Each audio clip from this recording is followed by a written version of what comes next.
السلام علیکم ورحمۃ اللہ وبرکاتہ نحمدہ ونصلی علی رسولہ الکریم اما بعد اعوذ باللہ من الشیطان الرجیم بسم اللہ الرحمن الرحیم الذين يأكلون الربا لا يقومون إلا كما يقوم الذي يتخبطه الشيطان من المس ذلك بأنهم قالوا إنما البيع مثل الربا وأحل الله البيع وحرم الربا فمن جاءه موعظة من ربه فانتهى فله ما سلف وأمره إلى الله ومن عاد فأولئك أصحاب النار هم فيها خالدون يمحق الله الربا ويربي الصدقات والله لا يحب كل كفار أثيم إن الذين آمنوا وعملوا الصالحات وأقاموا الصلاة وآتوا الزكاة لهم أجرهم عند ربهم ولا خوف عليهم ولا هم يحزنون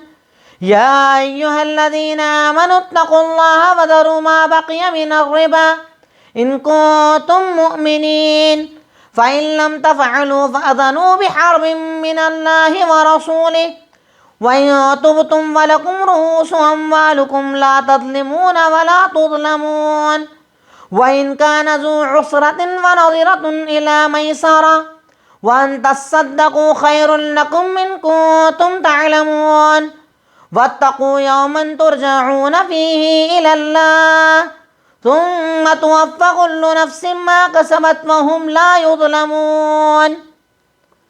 الحمدللہ تدبر قرآن کی آج ہماری کلاس نمبر 51 ہے، جس میں آیت نمبر 275 سے 281 تک آپ کے سامنے ذکر کی گئیں۔ جن آیتوں کی میں نے آپ کے سامنے تلاوت کی، آج کی آیتوں میں اللہ رب العالمین ایک بہت بڑا معاملہ جسے سود کہا جاتا ہے اس کا تذکرہ کر رہا ہے۔ اللہ رب العالمین نے اس کی حرمت کو بتایا، اس کے عذاب کو بتایا، اس کے گناہوں کو آج کی آیتوں میں اللہ رب العالمین نے تذکرہ کیا ہے۔ اللہ تعالیٰ ارشاد فرماتا ہے الذین یأکلون الربا لا یقومون الا کما یقوم الذی یتخبطہ الشیطان من المس۔ وہ انسان جو سود کھاتا ہے، سودی مال کھاتا ہے، سود کا کاروبار کرتا ہے اور اسے اپنی کمائی کا ذریعہ بناتا ہے، ایسے لوگ کل میدان محشر میں ویسے ہی اٹھیں گے جسے شیطان نے پاگل کر دیا ہو انسان اٹھتا ہے۔ جیسے آج اگر کسی کو جنات لگ جائیں، شیاطین لگ جائیں تو وہ کیسا بالکل عجیب انداز میں مجنون اور پاگلوں کے انداز میں گھومتا ہے، ویسے ہی سود خور میدان محشر میں گھومتا ہوا نظر آئے گا، اس کا یہ عالم ہوگا۔ ذالک بانہم قالوا انما البیع مثل الربا، اور وجہ یہ ہے کہ وہ لوگ کہا کرتے تھے کہ تجارت اور سود ایک جیسے ہیں، آپ تجارت کریں یا سود کا کاروبار کریں، دونوں میں کوئی فرق نہیں ہے۔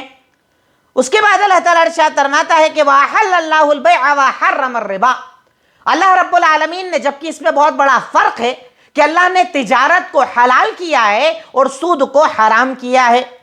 فَمَنْ جَاءَهُ مَوْعِظَةٌ مِّن رَّبِّهِ فَانْتَهَىٰ، کسی انسان کے پاس اگر یہ نصیحتیں آ جائے اور وہ رک جائے، فَلَهُ مَا سَلَفَ، تو جو گزر گیا سو گزر گیا، وَأَمْرُهُ إِلَى اللَّهِ، اور اس کا معاملہ اللہ کے ہاتھ میں، یعنی اللہ اسے معاف کرے گا۔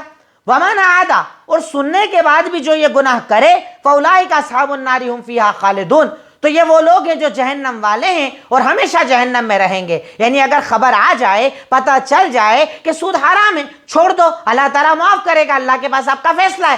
لیکن اگر کوئی جاننے کے بعد بھی عمل کر رہا ہے تو وہ ہمیشہ جہنم میں رہے گا۔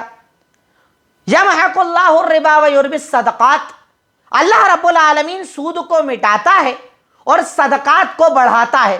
سود سے آپ کتنا ہی کاروبار کر لیں اللہ اسے مٹائے گا، اور صدقہ آپ تھوڑا بھی کر دیں اللہ اسے بڑھائے گا۔ واللہ لا يحب كل مکفار اثیم، اور اللہ رب العالمین ہر ناشکرے اور گنہگار کو پسند نہیں فرماتا ہے۔ ان الذین آمنوا وعملوا الصالحات واقاموا الصلاة وآتوا الزکاة، یقیناً وہ لوگ جو ایمان لائے، نیک عمل کیا، نماز قائم کی، زکوٰۃ ادا کی، اللہ تعالیٰ کے پاس ان کا اجر ہے، نہ انہیں کوئی خوف ہوگا نہ غم ہوگا۔ یعنی اللہ رب العالمین گناہ کا ذکر کر رہا ہے، سود کا ذکر کر رہا ہے، اور اس کے بعد اب نیکی بتا رہا ہے کہ جو انسان ایمان لے آئے، نیک عمل کر لے، نماز پڑھ لے، زکوٰۃ دے دے، اس کو اللہ تعالیٰ اجر بھی دے گا اور اس کے خوف کو بھی ختم کر دے گا اور اس کے غم کو بھی انشاءاللہ ختم کر دے گا۔ یا ایھا الذین آمنوا اتقوا اللہ وذروا ما بقی من الربا، اے وہ لوگوں جو ایمان لائے ہو، تم لوگوں کے پاس جو بھی اللہ تعالیٰ سے ڈرو اور جو سود باقی ہے اسے چھوڑ دو۔ یعنی اگر تم سود کا کاروبار کر بھی رہے ہو اور اب تمہیں پتا چل جائے کہ یہ حرام ہے، وہیں پر اسے چھوڑ دو، ختم کرنے کا انتظار نہ کرو۔ ان کنتم مومنین، اگر تم مومن ہو تو، اگر ایمان ہے تو یہ عمل کرو، اگر ایمان نہیں ہے سودی کاروبار کرتے رہو۔ فَإِن لَمْ تَفْعَلُوا فَأْذَنُوا بِحَرْبٍ مِّنَ اللَّهِ وَرَسُولِهِ، اور اگر آپ شریعت میں دیکھیں تو کسی گناہ کے لیے شریعت میں اتنا بڑا لفظ استعمال نہیں کیا جو اللہ تعالیٰ نے سود کے لیے استعمال کیا ہے۔ ارشاد فرمایا کہ اگر تم ایسا نہیں کرتے، یعنی سود کو نہیں چھوڑتے، سودی کاروبار کو نہیں چھوڑتے، تو تم اللہ اور اس کے رسول سے جنگ کا اعلان کر رہے ہو۔ تم یہ اعلان کر رہے ہو کہ اللہ ہم تجھ سے لڑنا چاہتے ہیں، تیرے رسول سے لڑنا چاہتے ہیں۔ وَإِن تُبْتُمْ فَلَكُمْ رُءُوسُ أَمْوَالِكُمْ، اگر تم توبہ کر لو تو تمہارا جو پرنسپل، جو مین تمہارا پیسہ لگا ہے، مول لگا ہے، وہ تم نکال سکتے ہو۔ سود کو چھوڑ دو، سود تمہیں نہیں لینا، پر اپنا مین مال تم لے سکتے ہو۔ لا تظلمون ولا تظلمون، نہ تم ظلم کرو گے اور نہ تم پر ظلم کیا جائے گا۔ یعنی ایسا نہیں شریعت بول رہی کہ سود کا پورا کاروبار چھوڑو تو اپنا لگایا ہوا بھی چھوڑ دو، اپنا لگایا ہوا نکال لو، نہ کہ تو تم پر ظلم ہو نہ کسی اور پر ظلم ہو۔ وَإِن كَانَ ذُو عُسْرَةٍ فَنَظِرَةٌ إِلَىٰ مَيْسَرَةٍ، اگر جسے تم نے پیسہ دیا ہے، قرض دیا ہے، کاروبار کیا ہے، وہ تنگ دست ہو، پریشانی میں ہو، تکلیف میں ہو، فَنَظِرَةٌ إِلَىٰ مَيْسَرَةٍ، تو جب تک اس کے پاس آسانی نہیں آ جائے اسے ٹائم دے دو، ٹائم بڑھا دو، قرضہ دے کر ٹائم بڑھا دو، اسے تھوڑی آسانی کر دو۔ وَأَن تَصَدَّقُوا خَيْرٌ لَكُمْ، اور اگر تمہیں اللہ نے نوازا ہے تو صدقہ ہی کر دو اسے۔ یعنی آپ نے کسی کو جیسے مثال کے طور پر 10,000 ادھار دیے، کہا 1 مہینے بعد دوں گا، اب 1 مہینے بعد وہ پریشان ہے، تھوڑا اور ٹائم بڑھا دو، نہیں تو معافی کر دو کہ میں نے سب صدقہ کر دیا، اللہ تعالیٰ اس کا آپ کو اجر عطا کرے گا اگر تم اس بات کو جانتے ہو۔ وَاتَّقُوا يَوْمًا تُرْجَعُونَ فِيهِ إِلَى اللَّهِ، اور اس دن سے ڈرو جس دن تمہیں اللہ کی طرف لوٹایا جائے گا، اور اس دن ہر نفس کو اس کی کمائی کا بدلہ دیا جائے گا اور ظلم نہیں کیا جائے گا۔ یعنی جو آپ نے کمایا ہے، جو آپ نے محنت کی ہے، جو بھی آپ نے کیا ہے، آپ کو برابر اس کا اجر و انعام دیا جائے گا۔ برا کیا ہے تو عذاب دیا جائے گا اور کوئی ظلم آپ کے اوپر نہیں کیا جائے گا، کیونکہ اللہ تعالیٰ بندوں پر ظلم نہیں کرتا ہے۔ آج کی آیتوں میں اللہ رب العالمین نے پہلے تو سود کا تذکرہ کیا، سود کھانے والا میدان محشر میں کیسے اٹھائے گا، پھر کہا کہ پتہ چل جائے وہیں پر چھوڑ دو، اللہ تعالیٰ معاف کرنے والا ہے۔ پھر فرمایا سودی کاروبار کو اللہ برباد کرتا ہے، صدقے کو اللہ تعالیٰ بڑھاتا ہے۔ پھر نیکیوں کا تذکرہ کیا، پھر اس کے بعد کہا اللہ تعالیٰ سے ڈرو اور اس عمل کو چھوڑ دو۔ پھر کہا کہ اگر تم سود کا کاروبار کر رہے ہو گویا کہ تم اللہ اور اس کے رسول سے جنگ کا اعلان کر رہے ہو۔ پھر قرضے کے بارے میں بتایا کہ جب قرضہ دو تو ٹائم بڑھا دیا کرو یا معاف کر دیا کرو، اگر تم معاف کرو گے اللہ تعالیٰ تمہیں معاف کر دے گا انشاءاللہ۔ تو کچھ ان چیزوں کا تذکرہ آج ہمارے سامنے آیات میں آیا۔ اب اس کے بعد آیتوں میں آئے ہوئے مشکل الفاظ، الربا، انٹرسٹ، سود، ربا کہا جاتا ہے انٹرسٹ، سود کو۔ یتخبطہ، میک میڈ، پاگل بنا دیا، دیوانہ بنا دیا، شیطان جیسے کسی پر لگتا ہے اسے پاگل جیسا بنا دیتا ہے، کچھ خیال نہیں ہوتا کہاں بیٹھا ہے کہاں لیٹا ہے، پاگل بنا دیتا ہے۔ المس مطلب ہوتا ہے ٹچ کرنا، چھونا۔ یتخبطہ الشیطان من المس، جبکہ یہاں پر مس سے مراد داخل ہو جانا، کسی پر لگ جانا، پر مس مطلب ہوتا ہے ٹچ کرنا۔ ما سلف، واٹ ہیز پاسڈ، جو گزر گیا، ما سلف مینس جو گزر گیا۔ وامرہ، اینڈ ہز میٹر، اس کا معاملہ اللہ کی طرف ہے، وامرہ الی اللہ، یعنی جو گزر گیا سو گزر گیا، اب معاملہ اللہ کے ہاتھ میں، اللہ چاہے تو معاف کر دے گا۔ یمحق، ڈیکریز، مٹاتا ہے، یمحق مینس مٹاتا ہے، اور یربی مینس انکریز، بڑھاتا ہے۔ یمحق مطلب مٹانا، یربی مطلب بڑھانا۔ کفار، انگریٹفل، ناشکرا، ناشکری کرنے والا۔ ذرو، لیو اٹ، چھوڑ دو، ذرو چھوڑ دو۔ فَأَذَنُوا بِحَرْبٍ، دے ویجڈ وار، جنگ کا اعلان کیا۔ فَأَذَنُوا بِحَرْبٍ، جنگ کا اعلان کیا۔ رؤوس اموالکم، یور پرنسپل، تمہارا مول، مین لگایا ہوا مال، یور پرنسپل.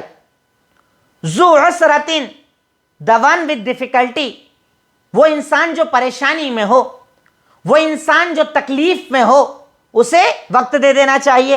فنذیرۃ، ڈیلے، آگے بڑھانا. فنذیرۃ، آگے بڑھانا، وقت دینا، ٹائم دینا. میسرہ، ایز، آسانی. میسرہ مینس ایز، آسانی. اب آج کی آیتوں میں اللہ تعالیٰ نے سود کا تذکرہ کیا، سود کو حرام قرار دیا، سود کو گناہ بتایا، سود کو جنگ کا اعلان بتایا، سود کو انتہائی درجے کا غلط عمل بتایا. اس آیت کا ترجمہ بھی ہو گیا ان آیات کا. اس کے بعد مشکل الفاظ آپ کے سامنے آ گئے. اب آپ کے سامنے تدبر، ہم نے ان آیتوں پر کیا غور کیا، ہم نے ان آیتوں سے کیا سمجھا، جو ہمارا مقصد ہے اس کلاس کا. نمبر 1، سود خور قیامت کے دن الگ پہچان کے ساتھ آئے گا. سارے لوگ الگ آئیں گے، سود خور کو الگ پہچانا جائے گا. جھومتا ہوا، شیطان جیسے کسی کو ٹچ کر دے وہ کیسا ہو جاتا ہے، کسی پر جن لگ جائے وہ کیسے ہو جاتا ہے، عجیب سا مجنون پاگل، ویسا بالکل دیوانگی کے عالم میں میدان محشر میں آئے گا. یعنی یہ پتا چلا کہ سود خور کی میدان محشر میں الگ پہچان ہوگی. الگ سے لوگ پہچان لیں گے یہ سود خور ہے، یہ سود خور ہے، کیونکہ اس انداز میں آ رہا ہے، اس انداز میں بس سود خوری آنے والا ہے. تو سود خور کی قیامت کے دن الگ پہچان ہوگی.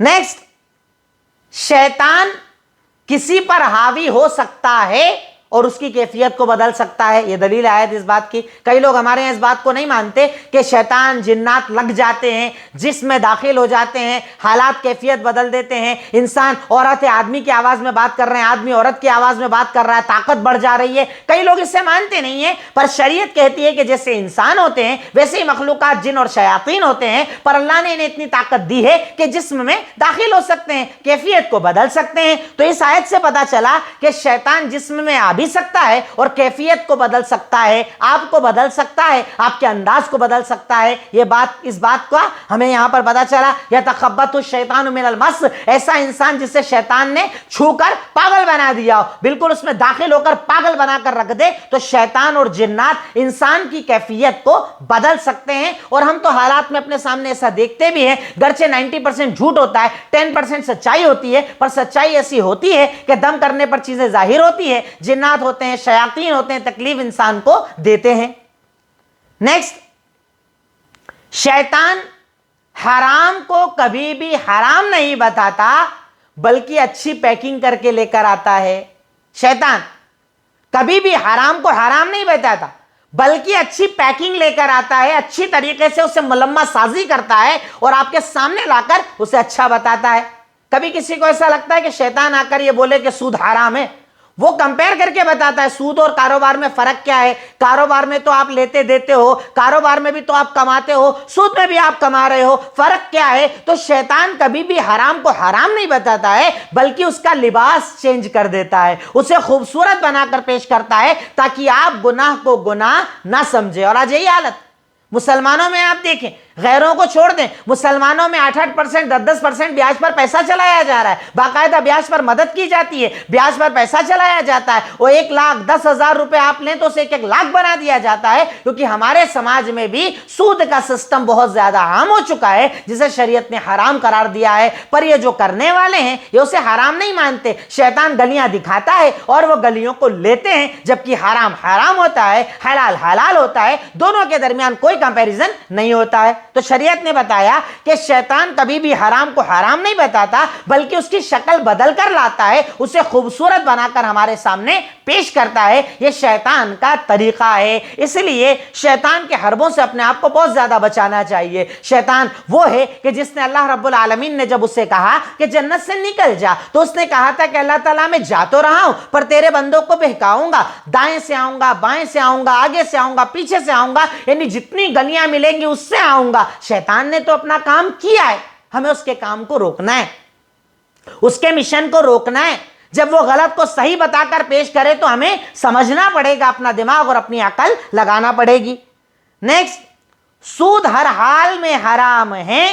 سود کی کوئی بھی شکل جائز نہیں ہے، چاہے انشورنس ہو، لائف ہو، میڈیکل کے ہوں, الگ الگ طریقے کے انشورنس ہو, جس کو ہمارے یہاں کچھ علماء نے آج کل جائز قرار دے دیا ہے, ہاں یہ والا کرا سکتے, یہ والا نہیں کرا سکتے. سود ہر صورت میں حرام ہے. پیسے کے بدلے پیسہ اگر بڑھ کر مل رہا ہے وہ حرام ہے, ناجائز ہے, کسی بھی صورت میں وہ جائز نہیں ہے. چاہے میوچل فنڈ میں آپ انویسٹمنٹ کر رہے ہیں, چاہے آپ میڈیکلیم کروا رہے ہیں, چاہے آپ لائف انشورنس کروا رہے ہیں, چاہے آپ ایکسیڈنٹل انشورنس کروا رہے ہیں, کسی بھی قسم کا سود ہے. یا اسی طریقے سے سود پر پیسہ لے رہے ہیں, مکان پر لون, دکان پر لون, اس پر کاروبار, ایجوکیشن کا لون, اس سے پڑھائی, شادی کا لون, اس سے شادی, کتنے بھی لون کی جتنی بھی قسمیں ہوتی ہیں, سود کی جتنے بھی قسمیں ہوتی ہیں, جس میں پیسے کے بدلے پیسے کو بڑھا کر دیا یا لیا جاتا ہے, وہ سود ہے اور وہ ہر حال میں حرام ہے. سود کی کوئی بھی شکل کو شریعت نے جائز قرار نہیں دیا ہے. اس کے بعد نصیحت آنے کے بعد رک جانا ایمان کی دلیل ہے. یہاں پر اللہ تعالیٰ کیا کہہ رہا ہے؟ ان کنتم مومنین, رک جاؤ, سود چھوڑ دو. پتا چلا نا, سود چھوڑ دو اگر تم مومن ہو. یعنی اس سے پتا چلا کہ ایمان کی علامت ہے, ایمان کی نشانی ہے کہ مومن جب سنتا ہے نا تو تسلیم کرتا ہے, مانتا ہے, غلط کو غلط, صحیح کو صحیح.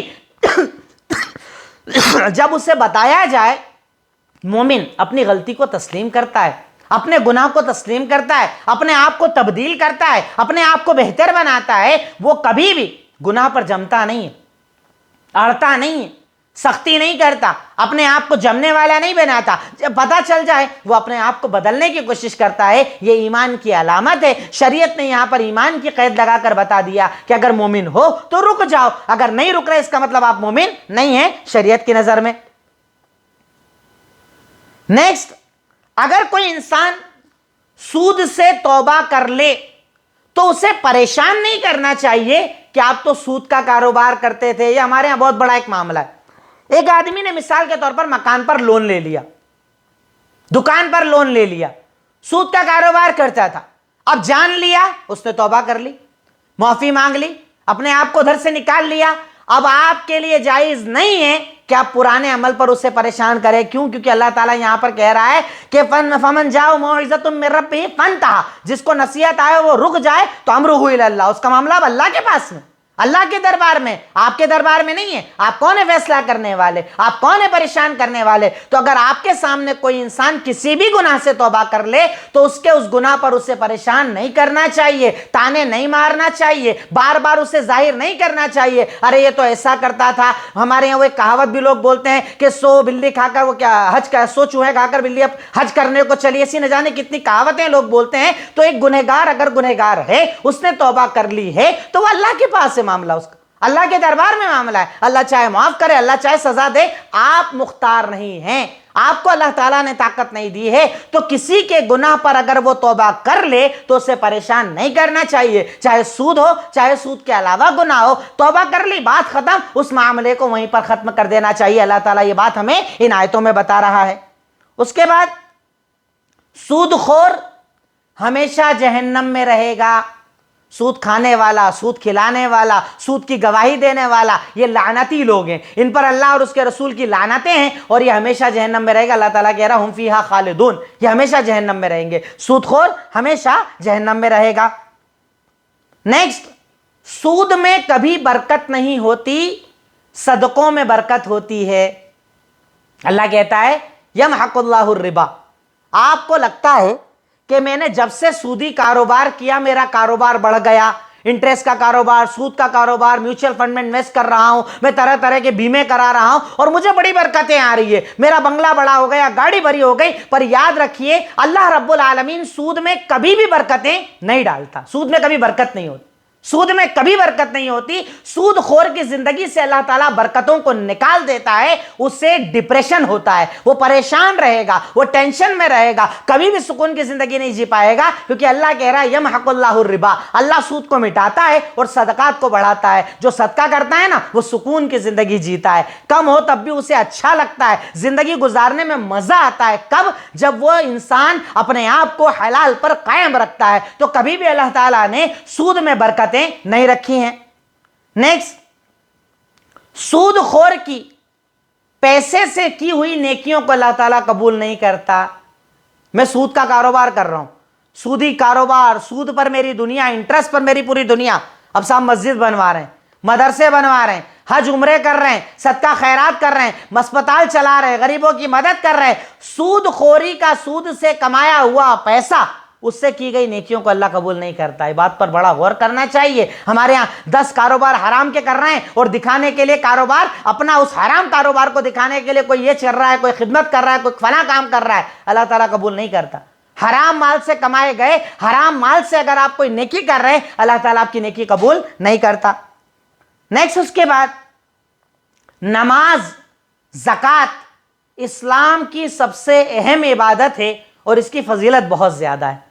نماز، زکوٰۃ اسلام کی سب سے اہم عبادت ہے اور اللہ رب العالمین کو بہت زیادہ پسند ہے۔ اسی لیے اللہ تعالیٰ کئی جگہ، ابھی آپ دیکھیں ہم نے تقریباً 2 پارے پڑھے ہیں، اس میں کتنی مرتبہ نماز اور زکوٰۃ کا ذکر آ گیا۔ اللہ تعالیٰ کو یہ 2 عبادتیں بہت زیادہ پسند ہے، اللہ تعالیٰ ان 2 عبادتوں کو بہت زیادہ پسند کرتا ہے، اسی لیے اللہ تعالیٰ قرآن کریم میں بار بار نماز کا ذکر کرتا ہے، زکوٰۃ کا ذکر کرتا ہے، اور کیا کہتا ہے؟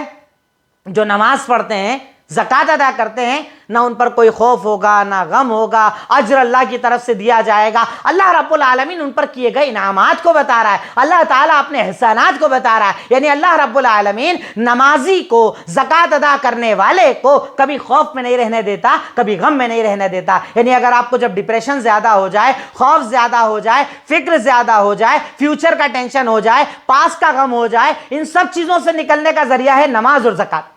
نماز پڑھیے، اللہ تعالیٰ سب ڈپریشن ختم کر دے گا، ٹینشن ختم کر دے گا، غم ختم کر دے گا۔ یہاں پر اس آیت میں یہ بات ہمیں پتا چلتی ہے۔ نیکسٹ، دشمنوں کا ڈر نماز سے ختم ہو جاتا ہے۔ اللہ تعالیٰ کہتا ہے نا، فَلَا خَوْفٌ عَلَيْهِمْ وَلَا هُمْ يَحْزَنُونَ، کوئی غم نہیں ہوگا، ٹینشن نہیں ہوگا، خوف نہیں ہوگا۔ طاقت آنے دو، قوت آنے دو، پیسہ آنے دو، اختیار آنے دو، سامنے والا کتنا ہی پاورفل ہو جائے، کتنا طاقتور ہو جائے، نمازی اللہ کے سوا کسی سے نہیں ڈرتا۔ نماز کی یہ برکت ہے، نماز سے جو جڑا ہوتا ہے نا، وہ اللہ کے سوا کسی سے نہیں ڈرتا، کیونکہ اللہ تعالیٰ اس کے دل سے خوف کو نکال دیتا ہے، دنیا کے ڈر کو نکال دیتا ہے، مخلوقات کے ڈر کو نکال دیتا ہے۔ یہ اللہ رب العالمین اس آیت میں ہمیں بتا رہا ہے کہ اگر آپ نماز سے جڑے ہیں، اللہ رب العالمین آپ کے دل سے خوف کا خاتمہ فرما دے گا۔ نیکسٹ، ایمان اور سود کبھی بھی ایک ساتھ جمع نہیں ہو سکتے، بہت بڑی بات ہے۔ ایمان اور سود کبھی ایک ساتھ جمع نہیں ہوتے، یا تو ایمان رہے گا یا سود رہے گا، سود رہے گا ایمان چلا جائے گا، ایمان رہے گا سود چلا جائے گا انشاءاللہ۔ اگر ایمان اندر میں ہے، انسان سود سے توبہ کرے گا، کم کماؤں گا حلال کماؤں گا، جتنا اللہ دے گا حلال دے گا، حلال پر صبر کروں گا، حلال پر رکوں گا۔ اور جو سود کرنے والا ہے وہ کبھی ایمان پر باقی نہیں بچتا۔ ایمان اور سود کبھی بھی ایک ساتھ جمع نہیں ہوتے۔ اگر اپنے آپ کو مومن بنانا ہے تو سودی کاروبار سے اپنی توبہ کرنا پڑے گی۔ نیکسٹ، سود صرف اللہ کے ڈر سے ختم ہوتا ہے۔ یہاں اللہ تعالیٰ اپنا ڈر بتا رہا ہے، فَاتَّقُوا اللَّهَ فَاتَّقُوا، اللہ سے ڈرو، اللہ سے ڈرو۔ سود خور سود سے تبھی توبہ کرے گا جب اس کے دل میں اللہ کا ڈر آئے گا، ورنہ دنیا سے وہ نہیں ڈرتا، لوگوں سے نہیں ڈرتا، بولنے سے نہیں ڈرتا، اسے چاہیے اللہ کا ڈر۔ آپ اس سے بتائیں اللہ تعالیٰ اس پر کیا سزائیں دے گا، اللہ تعالیٰ اس سے کتنا ناراض ہوتا ہے، اللہ رب العالمین اسے پسند نہیں فرماتا ہے، اللہ تعالیٰ اس عمل سے ناراض ہوتا ہے۔ جتنا ممکن ہے اس کے سامنے سود کی برائیاں بتائیں، اللہ کا ڈر بتائیں، تبھی وہ اس سے توبہ کرے گا۔ اللہ کے ڈر کے علاوہ کوئی چیز نہیں ہے جس سے سود خور توبہ کر لے۔ نیکسٹ، اللہ اور اس کے رسول سے جنگ کے اعلان کا مطلب کیا ہے؟ یہاں اللہ تعالیٰ کیا کہہ رہا ہے؟ فَأَذَنُوا بِحَرْبٍ مِّنَ اللَّهِ وَرَسُولِهِ۔ ایسا انسان اللہ اور اس کے رسول سے جنگ کا اعلان کر رہا ہے، تو جنگ کا مطلب کیا ہے؟ جنگ کا مطلب یہ ہے کہ وہ اللہ اور اس کے رسول کے احکامات کے سامنے کھڑا ہو رہا ہے، پیرالل، بالکل سامنے۔ اللہ کہہ رہا ہے حرام، یہ بول رہا ہے حلال، اللہ اور اس کے رسول کے سامنے کھڑا ہو رہا ہے۔ اب سامنے کھڑا ہوگا تو بربادی ہوگا نا، ذلیلی ہوگا نا، رسوائی ہوگا نا، عذاب ہی آئے گا نا، ذلت ہی ملے گی نا۔ اللہ اور اس کے رسول سے جنگ کا اعلان، میں کہتا ہوں کہ اگر کسی کے دل میں ذرہ برابر بھی ایمان موجود ہونا، اس آیت کو سننے کے بعد وہ تو سود چھوڑ دے گا کہ اللہ اور اس کے رسول سے جنگ کا اعلان، ان سے جنگ میں کر سکتا ہوں کیا؟ ان سے جنگ کرنے کی میری اوقات اور حیثیت ہے کیا؟ اس لیے جب پتہ چل جائے اسی دن سود سے توبہ کر لو، اپنے آپ کو سود سے بچاؤ، اپنے آپ کو سودی کاروبار سے بچاؤ، کیونکہ اللہ رب العالمین سود کو پسند نہیں فرماتا، سودی کاروبار کرنے والے کو پسند نہیں فرماتا، اور ایسے لوگوں پر اللہ اور اس کے رسول کی لعنتیں نازل ہوتی ہے۔ آخری پوائنٹ ہے عمل۔ سود حرام ہے، اپنے آپ کو سود سے بچائیں۔ سود حرام ہے، ہر صورت میں سود حرام ہے، سود کبھی بھی جائز نہیں ہوتا، سود، انٹرسٹ حرام، اپنے آپ کو بچاؤ۔ کئی لوگ ہمارے یہاں کیا کہتے ہیں، ارے صاحب کیا کریں آج کل تو مجبوریاں اتنی ہیں. کہاں مجبوری ہے کہ آپ کو مکان بنانا ضروری ہے؟ کہاں مجبوری ہے آپ کی 4 ویلر ہی ہونا چاہیے؟ کہاں مجبوری ہے؟ شریعت نے نہیں کہا ہے آپ کو کہ آپ مرو تو آپ کا بنگلہ اتنا بڑا ہونا چاہیے، آپ مرو تو آپ کی کار اتنی بڑی ہونا چاہیے، کہیں نہیں کہا. مجبوری ہو، جیسے آج ہم گاڑی چلاتے ہیں، ہماری مجبوری انشورنس کرانا، ہم کراتے ہیں، لیکن عام طور پر اجازت دے دینا یہ جائز نہیں ہے. سود ہر صورت میں حرام ہے، اس سے بچنا چاہیے. نیکسٹ، نماز اور زکوٰۃ کی اہمیت کو سمجھیں اور اس کی پابندی کریں. نماز کی پابندی، زکوٰۃ کی پابندی، اپنی زندگی میں اتنے پابند بن جائیں کہ نماز چاہ کر بھی آپ سے کبھی نہ چھوٹے. نیکسٹ، تنگ دست کی مدد کرو، اللہ تمہاری مدد کرے گا. تنگ دست، پریشان حال، تکلیف، آپ کا بھائی، آپ کا دوست، آپ کا ساتھی، آپ کا پڑوسی تنگ دستی میں ہے نا، مدد کرو. مال دے کر مدد کرو، ادھار دے کر مدد کرو. ادھار دیا ہے نہیں ادا کر پا رہا ہے، تھوڑا اس کی مدد کر دو، ہیلپ کر دو، آگے بڑھنے میں مدد کر دو. جتنا آپ کسی اور کی مدد کریں گے، آپ وہ حدیث سنتے ہیں نا، مشہور روایت صحیح بخاری مسلم کے، اللہ کے نبی کا فرمان کہ واللہ فی عون العبد ما کان العبد فی عون اخیہ، کہ اللہ تعالیٰ کسی بھی بندے کی مدد تب تک کرتا ہے جب تک کہ بندہ بندے کی مدد کرتا ہے. تو اگر آپ چاہتے ہو کہ اللہ آپ کی مدد کرے تو آپ آگے بڑھو، دوسروں کے لیے مدد کرو، لوگوں کی، غریبوں کی، تکلیف میں آئے ہوئے لوگوں کی، اپنے رشتہ داروں کی، اپنے پڑوسیوں کی، جتنی اللہ نے طاقت دی ہے مدد کرو. اور یہاں پر خاص طور پر اگر آپ نے کسی کو قرضہ دیا ہے تو ٹائم بڑھا دیا کرو. قرضہ دیا ہے نہیں ادا کر پا رہا ہے، تھوڑا ٹائم بڑھا دیا کرو. آپ جتنا ٹائم بڑھاؤ گے اللہ تعالیٰ آپ کو قبول کرے گا، آپ کو معاف کرے گا، آپ کی تکالیف کو دور کرے گا، پریشانیوں کو دور کرے گا، بلکہ آپ کو صدقے کا ثواب دیا جائے گا. یہ بہت بڑا انعام ہے جو اللہ رب العالمین کی طرف سے مومنین کو عطا کیا جاتا ہے. تو یہ کچھ چیزیں جو آج کی آیتوں میں ہمارے سامنے آئیں، میں اللہ رب العالمین سے دعا کرتا ہوں، اے الہی، اے مولا رب العالمین، اے خالق مالک رحمان رحیم، تو غفور، تو غفار، تو رحمان، تو رحیم، تو اول، تو آخر، تو ظاہر، تو باطن، تو سمیع، تو بصیر، تو علیم، تو خبیر. اے اللہ تو ہمارے گناہوں کو معاف فرما دے، اے اللہ ہماری خطاؤں کو معاف فرما دے، اے اللہ ہماری لغزشوں کو معاف فرما دے، اے اللہ جانے انجانے میں ہونے والے گناہوں کو معاف فرما دے، اے اللہ ہمیں قرآن سے محبت کرنے کی توفیق عطا فرما دے، اے اللہ اس قرآن کو سمجھ کر پڑھنے کی توفیق عطا فرما دے. وآخر الدعوانا ان الحمدللہ رب العالمین. السلام علیکم ورحمۃ اللہ وبرکاتہ.